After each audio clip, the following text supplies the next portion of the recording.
nih, ya udah saya maafin, tapi saya nggak mau ketemu sama dia lagi, saya blok, saya blacklist gitu.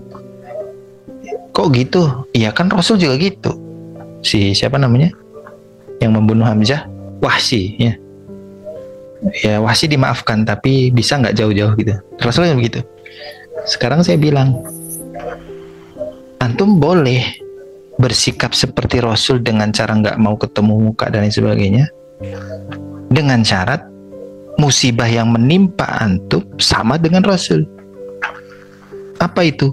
Antum punya paman yang paling antum sayang, kemudian dibunuh, dirobek dadanya, diambil jantungnya, dimakan, kemudian dipamerin. Nah, kira-kira mengalami nggak seperti itu? Kalau nggak mengalami, maka antum harus meneladani bagaimana Rasulullah merespon sifat-sifat keburukan-keburukan lain selain ini. Apa? Memaafkan dan tetap berbuat baik. Seperti Yahudi itu yang selalu melempari meludahi itu.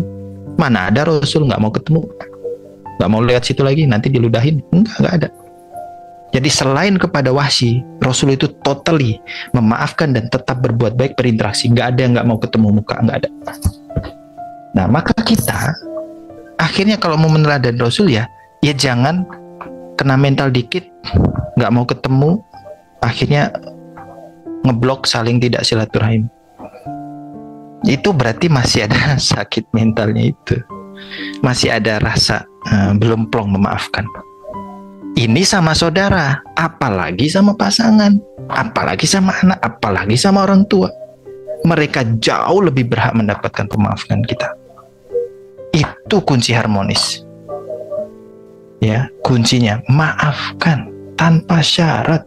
Saya maafin kalau dia berubah. Ya, yang merubah itu bukan kamu, Allah yang merubah. Maafkan. Nggak pakai syarat.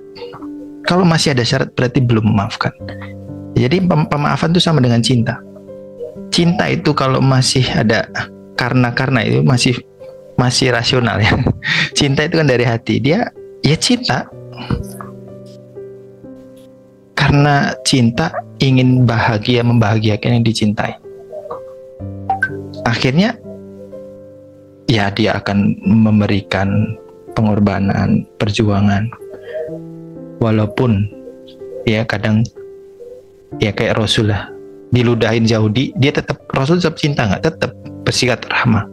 Ketika sakit ya Rasul pas lewat kan nggak ngerti itu, kok biasanya ada yang ngeludahin, nggak ada yang ngeludahin, ini kemana nih, kita tanyain.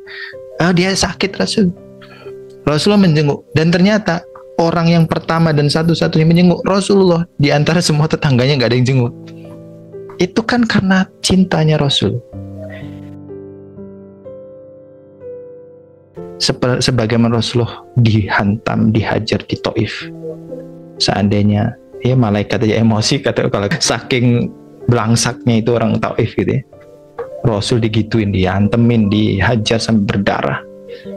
Tapi Rasulullah karena cintanya itu sampai mengelap, teman-teman ya. Tetesan darah itu dilap biar nggak jatuh ke bumi, karena ini sudah jadi hukum alam ya. Hukumnya Allah, kalau ada darah Nabi yang menetes ke bumi itu akan terjadi bencana. Rasulullah, ya Allah, ini intinya mah kalau gelacar, orang Jawa itu bilangnya gelacaran ya. Gelacaran itu berdarah-darah, tapi Rasulullah biar nggak netes ke bumi. Itu karena cinta. Dan itu pengalaman yang paling pahit. Ya, Aisyah kan tanya, Rasul ada nggak pengalaman yang lebih pahit dari kematian Hamzah? Ada, yaitu ketika saya ke Taif. Dan Rasulullah meresponnya, ya Allah, mereka nggak tahu. Mereka begitu karena nggak tahu. Jibril sama malaikat Aksabain kan udah mau siap-siap menghantam tuh. Rasul perintah ini gunung udah siap dihantam. Nggak usah. Ya, saya maafkan. Saya berharap, saya berdoa lahir dari generasi mereka orang-orang beriman dan menjadi menyebarkan Islam nantinya. Akhirnya dikabulkan doanya gitu.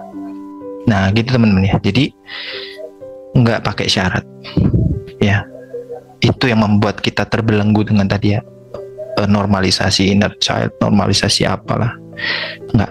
Nah ini nanti ada workshopnya lagi ya Mbak Lis ya, tadi bagaimana cara maafkan. Nah memang ada tahapannya, setiap orang beda ya. Ada yang bisa dengan mudah, ada yang perlu proses seminggu, ada yang sebulan, ya nggak apa-apa, yang penting ada progres. Ya, yang penting ada progres. Dan tadi wasari'u, segera, jangan nunggu besok, jangan ntar, jangan aku lagi sibuk ini, nanti dulu deh, nggak usah dipikirin, nggak gitu. Ya cobalah sambil ya diperjuangkan. Nah kuncinya apa? Berilmu, ilmu memaafkan tuh ada, gitu. Ilmu meridhoi keadaan, ilmu takdir ya.